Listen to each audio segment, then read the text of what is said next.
প্রবাসে আমরা যারা আছি, দুশ্চিন্তা যেন আমাদের প্রতিদিনের সঙ্গী।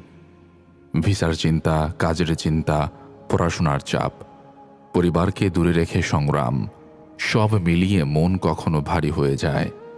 কিন্তু ইসলাম আমাদের সান্ত্বনা দেয়, আশা দেয়, আলো দেয়। আল্লাহ তাআলা কোরআনে বলেন, ফাইন্না মাআল উসরি ইউসরা, নিশ্চয়ই কষ্টের সাথে আছে স্বস্তি। আজ আপনি যে দুশ্চিন্তার মধ্য দিয়ে যাচ্ছেন, এটা আল্লাহর পরীক্ষা, আর পরীক্ষার পরেই আসে উত্তম ফলাফল।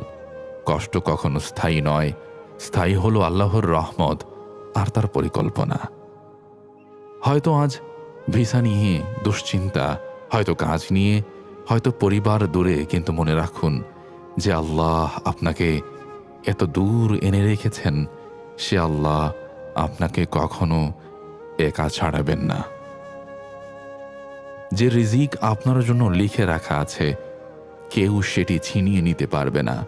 আর যেদিন সময় হবে, আল্লাহ নিজেই আপনার জন্য দরজা খুলে দেবেন। তাই ধৈর্য ধরুন, দোয়া করুন। আপনার দুশ্চিন্তা দূর হবে, আপনার পথ সহজ হবে, আর আপনার জীবনে শান্তি নেমে আসবে।